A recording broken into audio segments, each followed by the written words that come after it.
Friends, passion ടെറൈനിലേക്ക് വീണ്ടും സ്വാഗതം.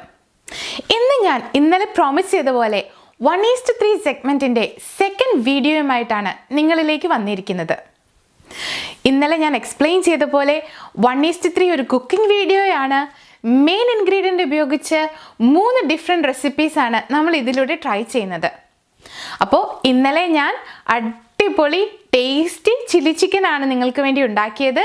അതിൻ്റെ വീഡിയോ നിങ്ങൾ കണ്ടില്ലെന്നുണ്ടെങ്കിൽ ലിങ്ക് ഡിസ്ക്രിപ്ഷൻ ബോക്സിൽ ഉണ്ടാവും, അത് നിങ്ങളൊന്ന് പോയി കാണുക. ഇത് നമ്മുടെ സെക്കൻഡ് വീഡിയോയാണ്. ഈ സെക്കൻഡ് വീഡിയോയിലൂടെ ഞാൻ നിങ്ങൾക്ക് വേണ്ടി ഉണ്ടാക്കുന്നത് ബട്ടർ ചിക്കനാണ്. അടിപൊളി ബട്ടർ ചിക്കൻ. അപ്പോൾ നിങ്ങളെ അധികം കൊതിപ്പിക്കുന്നില്ല, നമുക്ക് അതെങ്ങനെ ഉണ്ടാക്കുന്നതെന്ന് നോക്കാം. അപ്പോൾ ബട്ടർ ചിക്കന് വേണ്ടിയുള്ള ഇൻഗ്രീഡിയൻസ് എന്തൊക്കെയാണെന്ന് നമുക്ക് നോക്കാം. ആദ്യമായിട്ട് ചിക്കൻ 500 ഗ്രാം നമ്മൾ കഴുകി വൃത്തിയാക്കി വെച്ചിരിക്കുന്നതാണ്. എണ്ണ, വെളുത്തുള്ളി, ഇഞ്ചി, സവോള, മല്ലിയില, ഇഞ്ചി വെളുത്തുള്ളി പേസ്റ്റ്, ക്രഷ് ചെയ്ത് വെച്ച കുരുമുളക് പൊടി, കശ്മീരി മുളക് പൊടി, മഞ്ഞൾപ്പൊടി, ഗരം മസാല, ഉപ്പ്, തൈര്, ലെമൺ ജ്യൂസ്, പിന്നെ അൺസോൾട്ടഡ് ബട്ടർ. സോൾട്ടഡ് നമുക്ക് അവൈലബിൾ ആണ്, അപ്പം മേടിക്കുമ്പോൾ നോക്കി മേടിക്കണേ. പിന്നെ കസൂരി മെത്തി, പിന്നെ ക്രീം. ഞാനിവിടെ സിംഗിൾ ക്രീമാണ് എടുത്തിരിക്കുന്നത്, നമുക്ക് ഡബിൾ ക്രീമും യൂസ് ചെയ്യാം. പിന്നെ കുറച്ച് പഞ്ചസാര, കാഷ്യൂനട്ട്, തക്കാളി. അപ്പോൾ ഇത്രയുമാണ് നമുക്ക് ബട്ടർ ചിക്കൻ ഉണ്ടാക്കാൻ വേണ്ടിയുള്ള ഇൻഗ്രീഡിയൻസ്. അപ്പോൾ നമുക്കിനി ബട്ടർ ചിക്കന് വേണ്ടി മാരിനേറ്റ് ചെയ്ത് വെക്കാം. അതിന് വേണ്ടിയിട്ട് നമുക്ക് 1/4 ടീസ്പൂൺ മഞ്ഞൾപ്പൊടി, 1 ടീസ്പൂൺ മുളക് പൊടി, 1 ടീസ്പൂൺ കുരുമുളക് പൊടി, ഉപ്പ് ആവശ്യത്തിന്, 1/2 teaspoon garam masala, ginger garlic paste 2 teaspoon, 1 table spoon lemon juice, 2 table spoon curd, തൈര്. ഇവ ചേർത്ത് നമുക്കിനി നല്ലപോലെ ഒന്ന് മാരിനേറ്റ് ചെയ്തെടുക്കാം. അപ്പോൾ ഇനി മാരിനേറ്റ് ചെയ്ത് വെച്ചിരിക്കുന്ന ഈ ചിക്കനെ നമുക്ക് 30 മിനിറ്റ്, അറ്റ്ലീസ്റ്റ് 30 മിനിറ്റ് നമുക്ക് ഒന്ന് റെസ്റ്റ് ചെയ്യാൻ വെക്കണം. അതിനുശേഷം നമുക്ക് ഇതിനെ ഫ്രൈ ചെയ്തെടുക്കാൻ പറ്റുള്ളൂ. അപ്പോൾ ഇതിനെ നമുക്ക് ഒന്ന് ഫ്രിഡ്ജിൽ റെസ്റ്റ് ചെയ്യാൻ വെക്കാം. പാനിലേക്ക് കുറച്ച് എണ്ണയും കുറച്ച് ബട്ടറും, രണ്ടും പകുതി പകുതിയായിട്ടോ എടുത്തേ, ഫുൾ ബട്ടർ അല്ല എടുത്ത് അതൊന്ന് മെൽറ്റ് ചെയ്ത് ചൂടാകാൻ വയ്ക്കാം. ആയതിനു ശേഷം അതിലേക്ക് നമുക്ക് ചിക്കൻ പീസസ് ഇട്ട് കൊടുക്കാം.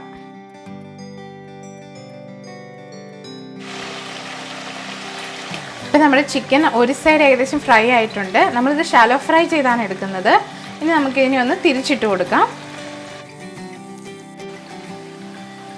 ഇപ്പം ഞാനിവിടെ 2 ബാച്ച് ചിക്കൻ 2ആയിട്ടാണ് ഇട്ടേ. 2 ബാച്ച് ചിക്കനെ ഞാനിവിടെ ഫ്രൈ ചെയ്തെടുത്തിട്ടുണ്ട്. അപ്പോൾ നമുക്കിനി ഇതിനെയും കൂടി അങ്ങ് മാറ്റാം. നമ്മുടെ ചിക്കൻ ഫ്രൈ ചെയ്യണ പരിപാടി കഴിഞ്ഞു. അപ്പം നമ്മുടെ ചിക്കൻ എല്ലാം വറുത്ത് മാറ്റി. ഇനി നമുക്ക് അതിൻ്റെ ഗ്രേവി എങ്ങനെ ഉണ്ടാക്കുന്നതെന്ന് നോക്കാം. അതിനുവേണ്ടി ഞാനിവിടെ ഒരു പാൻ വെച്ച് അത് ചൂടായി വന്നതിന് ശേഷം നമുക്ക് കുറച്ച് ബട്ടർ ഇട്ട് കൊടുക്കാം. ഇത് ബട്ടർ ചിക്കൻ ആയതുകൊണ്ട് നമുക്ക് ബട്ടറിൽ തന്നെ അങ്ങ് ഉണ്ടാക്കാവേ. ഇപ്പോൾ നമ്മുടെ ബട്ടർ മുഴുവൻ മെൽറ്റ് ആയിട്ടുണ്ട്. ഇഞ്ചിയും വെളുത്തുള്ളിയും കൂടെ ചതച്ച് വെച്ചതാണ്. ഇഞ്ചിയും വെളുത്തുള്ളിയും ചതച്ചെടുത്തത് 2 ടേബിൾ സ്പൂൺ ചേർത്ത് കൊടുക്കാം. അപ്പോൾ ഇതിൻ്റെ പച്ചമണമൊക്കെ ഏകദേശം ഒന്ന് മാറി വന്നിട്ടുണ്ട്. ഇനി നമുക്കിതിലേക്ക് സവോള ചേർത്ത് കൊടുക്കാം. ഞാനിവിടെ 2 വലിയ സവോളയാണ് അരിഞ്ഞെടുത്തിരിക്കുന്നത്. നിങ്ങളുടെ സവോള ചെറുതാണെങ്കിൽ 3 എണ്ണം ഉപയോഗിക്കുന്നതിനും കുഴപ്പമില്ല കേട്ടോ. അപ്പോൾ നമുക്ക് ഈ സവോള ഇതിൻ്റെ അകത്തേക്ക് ചേർത്ത് കൊടുക്കാം. എനിക്കിവിടെ വെള്ള കളറിലേ ഉള്ളൂ, നമ്മുടെ പിങ്ക് കളറിലെ സവോള കിട്ടിയില്ല. അപ്പോൾ അതുകൊണ്ട് ഞാൻ വെള്ള കളറിലെ സവോളയാണ് ഉപയോഗിക്കുന്നത്. നമ്മുടെ സവോള തന്നെ കേട്ടോ ഇച്ചിരി കൂടി ടേസ്റ്റി. ഈ സവോള പെട്ടെന്നൊന്ന് വാടിക്കിട്ടാൻ ഞാൻ ഇതിലേക്കൊരു അല്പം ഉപ്പും കൂടി ചേർത്ത് കൊടുക്കുവാണേ. നമുക്ക് ഇനി ഇതിലേക്ക് കുറച്ച് കാഷ്യൂനട്ടും കൂടെ ഒന്ന് ചേർത്ത് കൊടുക്കാം. ഞാനിവിടെ 100 ഗ്രാമാണ് കാഷ്യൂനട്ട് എടുത്തിരിക്കുന്നത്. 100 ഗ്രാം കാഷ്യൂനട്ടും കൂടെ ഇതിൻ്റെ അകത്തേക്ക് ചേർത്ത് കൊടുക്കാം. അപ്പോൾ നമ്മൾ ആ ഇട്ട കാഷ്യൂ ലൈറ്റായിട്ടൊന്ന് ഫ്രൈ ആയിട്ടുണ്ട്. അതിൻ്റെ നടുക്കാണ് ഞാൻ ഇട്ടത്. സവോളയൊക്കെ ഒന്ന് ജസ്റ്റ് അങ്ങോട്ട് ഇങ്ങോട്ട് മാറ്റിയിട്ട് അപ്പോൾ ഇനി ഇത് നമുക്കൊന്ന് മിക്സ് ചെയ്താൽ തന്നെ അങ്ങ് കൊടുക്കാം. ഇപ്പോൾ നമ്മളുടെ സവോള ഇപ്പോൾ നല്ലോണം വഴന്ന് വന്നിട്ടുണ്ട്. കാഷ്യൂ ഒക്കെ ആണെങ്കിലും നല്ലോണം ഫ്രൈ ആയി വന്നിട്ടുണ്ട്. ഇനി ഇതിലേക്ക് നമുക്ക് പൊടികൾ ചേർത്ത് കൊടുക്കാം. ആദ്യം ഞാനൊരു 1/4 ടീസ്പൂൺ മഞ്ഞൾപ്പൊടിയാണ് ചേർത്ത് കൊടുക്കുന്നത്. മഞ്ഞൾപ്പൊടിയുടെ പച്ചമണമൊക്കെ മാറി വന്നിട്ടുണ്ട്. ഇനി ഇതിലേക്ക് ഞാനൊരു 2 ടേബിൾ സ്പൂൺ മുളക് പൊടി ചേർത്ത് കൊടുക്കുവാണ്. ഇത് കാശ്മീരി ചില്ലി പൗഡറാണ്. അതിനധികം എരിവില്ല, അതുകൊണ്ടാണ് 2 ടേബിൾ സ്പൂൺ ചേർത്ത് കൊടുക്കുന്നത്.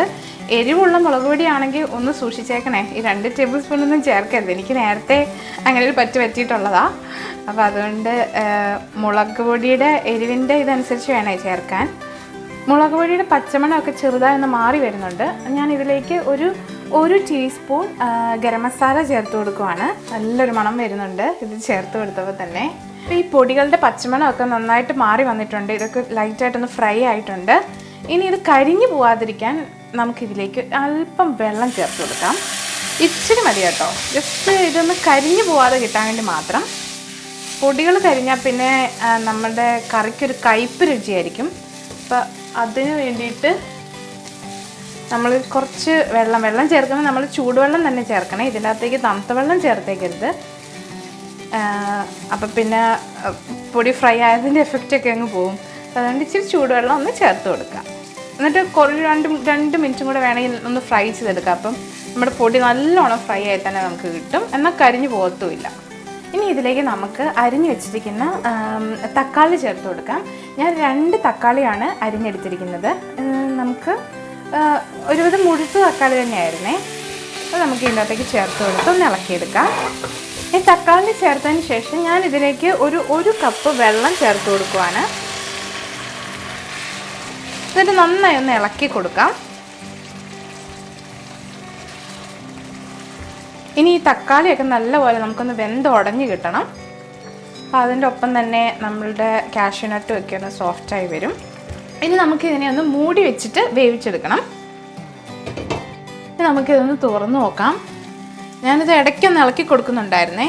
1-2 പ്രാവശ്യം ഞാൻ ഇളക്കി കൊടുത്തതാണ്. ഇപ്പോൾ ഇത് കറക്റ്റ് പാകത്തിന് കിട്ടിയിട്ടുണ്ട്. നമ്മുടെ തക്കാളിയൊക്കെ നല്ലപോലെ വെന്തുടഞ്ഞിട്ടുണ്ട്.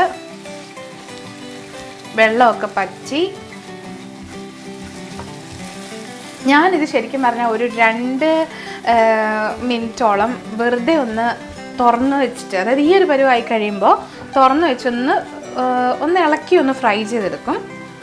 അപ്പോൾ നമുക്ക് ജസ്റ്റ് ഒന്ന് അങ്ങനെ എടുക്കാം. ഇത് വെള്ളം പറ്റാനല്ല കേട്ടോ. ഇങ്ങനെ ഫ്രൈ ചെയ്തെടുക്കുമ്പോഴത്തേനും ഇത് നമ്മളിനി അരച്ചെടുക്കും. അപ്പം അതിൻ്റെ ഒരു ടേസ്റ്റ് ഒരു ചെറിയ വ്യത്യാസമുണ്ട്, നല്ല ടേസ്റ്റ്. അപ്പോൾ അതുകൊണ്ട് ഞാൻ ജസ്റ്റ് ഒന്ന് ഒരു 2 മിനിറ്റ് കൂടെ ഒന്നിങ്ങനെ വെച്ച് ഫ്രൈ ചെയ്തെടുക്കും. അപ്പോൾ നമ്മുടെ ഈ എന്താ പറയുക, തക്കാളി സവോള ആ ഒരു മിക്സ് നല്ലപോലെ വഴന്ന് വന്നിട്ടുണ്ട്. ഇനി ഇതിന് നമുക്ക് തണുത്തതിന് ശേഷം മിക്സിയിലിട്ട് നല്ലപോലെ ഒന്ന് അരച്ച് എടുക്കണം കേട്ടോ. അപ്പം ഞാൻ അങ്ങനെ അരയ്ക്കുന്നതിന് വേണ്ടിയിട്ട് ഞാനിവിടെ ഒരു 1/2 കപ്പ് വെള്ളം കൂടി ഇതിനകത്തുനിന്ന് ചേർത്ത് കൊടുക്കുക. നമുക്കിതൊരു മിക്സിയുടെ ജാറിലേക്ക് മാറ്റാം. ഇപ്പം നമ്മൾ ആ ഗ്രേവി മിക്സിയിൽ അടിച്ചെടുത്തിട്ടുണ്ട്. നല്ല ഒരു തിക്ക് ഗ്രേവിയാണ്. വേണമെങ്കിൽ ഇതിനകത്തേക്ക് ഒരു അല്പം വെള്ളം കൂടി ചേർത്ത് നമുക്കിതിനെ ഒന്ന് അരിച്ചെടുക്കണം. അതിനുവേണ്ടി ഞാനിവിടെ ഒരു അരിപ്പ എടുത്തിട്ടുണ്ട്. അതിലേക്ക് ഞാനിത് ഒഴിച്ചു കൊടുക്കുവാണ്. നമ്മളിപ്പം ആ ഗ്രേവി ഇങ്ങനെ ഒരു അരിപ്പയിൽ കൂടെ മുഴുവൻ നമ്മൾ അരിച്ചെടുക്കുകയാണ്. അപ്പോൾ അതിൻ്റെ തരികളൊക്കെ ഇല്ലാണ്ട് നല്ല ക്രീമി ആയിട്ടുള്ളൊരു ഗ്രേവിയാണ് നമുക്കിവിടെ കിട്ടുന്നത്. ഇത് കണ്ടോ, തരികളൊക്കെ നമുക്ക് ഇതിൻ്റെ അകത്ത് അങ്ങ് പെട്ടോളും. ഇത് നമ്മൾ ആ അരിച്ചെടുത്ത ഗ്രേവിയാണ്. ഇതിനകത്ത് ഒരു തരിയില്ല, നല്ല അടിപൊളി ഗ്രേവിയാണ്. ഇനി ഇതെങ്ങനെയാണ് നമുക്ക് ബട്ടർ ചിക്കൻ ഫൈനൽ സ്റ്റേജിലേക്ക് കൊണ്ടുപോകാൻ നോക്കാം. നമ്മൾ നേരത്തെ കുക്ക് ചെയ്ത ആ പാൻ ഒന്ന് ജസ്റ്റ് കഴുകിയെടുത്താണേ. ഇതിലേക്ക് നമ്മൾ ഈ തയ്യാറാക്കി വെച്ചിരിക്കുന്ന ഈ ഗ്രേവി നമുക്ക് ചേർത്ത് കൊടുക്കാം. എന്നെ ക്രീമി ഗ്രേവിയാന്ന് നോക്ക്, അടിപൊളി. ഇപ്പോൾ ഈ ഗ്രേവി ഒന്ന് ചെറുതായി തിള വന്ന് തുടങ്ങിയിട്ടുണ്ട്, നന്നായിട്ട് ചൂടായിട്ട്. ഇനി ഇതിലേക്ക് ഞാൻ കുറച്ച് കസൂരി മെത്തി കുറച്ച് ചേർക്കുന്നുള്ളൂ കേട്ടോ. ജസ്റ്റ് ഒന്ന് പൊടിച്ച് നമുക്കിതിലേക്കൊന്ന് ചേർത്ത് കൊടുക്കാം. ഇതിനെ ഒന്ന് ഇളക്കാം. ഇനി ഇതിലേക്ക് ഞാൻ 1/2 ടേബിൾ സ്പൂൺ പഞ്ചസാര ചേർക്കുന്നുണ്ട്. ഇതിന് ശേഷം നമ്മൾ ഫ്രൈ ചെയ്ത് വെച്ചിരിക്കുന്ന ചിക്കൻ പീസസ് ഇതിൻ്റെ അകത്തേക്ക് ചേർത്ത് കൊടുക്കാം. നല്ലപോലെ ഒന്ന് ഇളക്കി മിക്സ് ചെയ്തെടുക്കാം. ചിക്കൻ പീസ് ആഡ് ചെയ്തതിന് ശേഷം നമുക്കിതൊന്ന് മൂടി വെച്ച് ഒരു 4 മിനിറ്റോളം മൂടി വെച്ച് ഇതിനൊന്ന് വേവിച്ചെടുക്കാം. ഇപ്പോൾ ഏകദേശം ഒരു 4 മിനിറ്റ് കഴിഞ്ഞിട്ടുണ്ട്. 4-5 മിനിറ്റായി. ഞാനിതൊന്ന് ജസ്റ്റ് തുറന്ന് നോക്കുക. എല്ലാം നമുക്ക് കറക്റ്റായിട്ട് വന്നിട്ടുണ്ട്. ഇനി ഇതിലേക്ക് ഞാൻ കുറച്ച് സിംഗിൾ ക്രീമാണ് ഉപയോഗിക്കുന്നത്. ഡബിൾ ക്രീം ഉപയോഗിക്കാറുണ്ട് കേട്ടോ. ഞാനിവിടെ ജസ്റ്റ് സിംഗിൾ ക്രീം കുറച്ച് ഉപയോഗിക്കുവാണ്. ക്രീം കുറച്ച് ചേർത്ത് കൊടുക്കാം.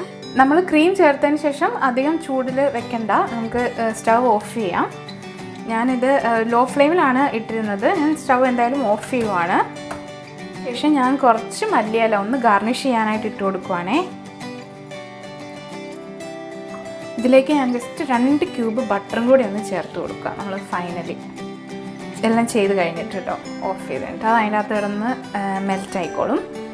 അപ്പോൾ നമ്മുടെ ബട്ടർ ചിക്കൻ നമുക്ക് സ്റ്റൗവിൽ നിന്ന് മാറ്റാം. റെഡി ആയിട്ടുണ്ട്. നമുക്കൊരു സെർവിങ് ബൗളിലേക്ക് സെർവ് ചെയ്യാം. ഇത് ശരിക്കും നമ്മൾ ഒരു 1 hour ഒക്കെ കഴിഞ്ഞ് സെർവ് ചെയ്യുകയാണെങ്കിൽ ഇച്ചിരി കൂടി ടേസ്റ്റി ആയിരിക്കും. നമ്മുടെ ഗ്രേവി ചിക്കൻ പീസസിലേക്കൊക്കെ ഒന്ന് പിടിച്ചൊക്കെ വരുമ്പോൾ ആണ് കറക്റ്റ് ടേസ്റ്റ് കിട്ടുന്നത്. അപ്പോൾ ഉടനെ സെർവ് ചെയ്യാതെ നമുക്ക് ഒരു 1 hour ഒക്കെ കഴിഞ്ഞിട്ട് സെർവ് ചെയ്യാം കേട്ടോ. ഞാൻ എന്തായാലും സെർവിങ് ബൗളിലേക്ക് മാറ്റി കാണിക്കാം. അപ്പോൾ നമ്മുടെ super tasty butter chicken ready ആയിട്ടുണ്ട്. നല്ല ടേസ്റ്റാണ്. ഒരൊറ്റ കാര്യം ഞാൻ പറയാൻ വിട്ടുപോയി. ലാസ്റ്റ് നമ്മൾ ചിക്കൻ ചേർക്കുന്നതിന് മുമ്പ് ഗ്രേവിയിലേക്ക് നമുക്ക് കുറച്ച് ഉപ്പൊന്ന് ചേർത്ത് കൊടുക്കണം. ഉപ്പ് നോക്കിയിട്ട് പാകത്തിന് ഉപ്പ് ചേർത്ത് കൊടുക്കണം. അതുപോലെ തന്നെ നമ്മൾ ചിക്കൻ ചേർത്ത് കഴിഞ്ഞിട്ടാണെങ്കിലും ജസ്റ്റ് ഫൈനലി ഉപ്പ് നോക്കാൻ മറക്കരുത്. ഞാനത് പറയാൻ വിട്ടുപോയി. അപ്പോൾ ആ ഒരു കാര്യമാണ് ആഡ് ചെയ്യാനുള്ളത്. ഇപ്പോൾ നല്ല അടിപൊളിയാണ്. ടേസ്റ്റും സൂപ്പറാണ്. നല്ല മണവുമാണ്. അപ്പോൾ ഉണ്ടാക്കാൻ വളരെ എളുപ്പമുള്ള ഒരു ഡിഷാണ്. എന്നാൽ ടേസ്റ്റിന് ഒരു കോംപ്രമൈസും ഇല്ല. ചപ്പാത്തി നാനിൻ്റെ കൂടെ നല്ല സൂപ്പർ സൈഡ് ഡിഷാണ്.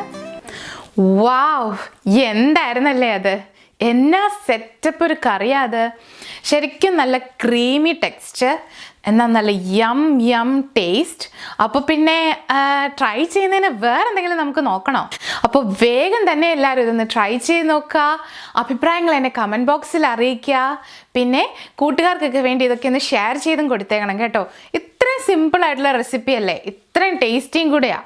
അപ്പോൾ പിന്നെ കൂട്ടുകാർക്കൊക്കെ കൊടുക്കാനായിട്ട് എന്നത്തിനാണ് മടിക്കുന്നത്. ഈ വീഡിയോ നിങ്ങൾക്ക് ഇഷ്ടമായി കാണുമെന്ന് ഞാൻ വിചാരിക്കുന്നു. നമ്മളുടെ 1:3 3rd വീഡിയോയുമായിട്ട് ഞാൻ നാളെ വീണ്ടും നിങ്ങളിലേക്ക് എത്തുന്നതാണ്. അപ്പോൾ കാത്തിരിക്കുമല്ലോ. പിന്നെ പോകുന്നതിന് മുന്നേ ഒരു കാര്യം, ആദ്യമായിട്ടാണ് എൻ്റെ ചാനൽ കാണുന്നതെങ്കിൽ സബ്സ്ക്രൈബ് ചെയ്യാൻ മറക്കല്ലേ. നാളെ വീണ്ടും കാണും വരേക്കും ടാറ്റാ.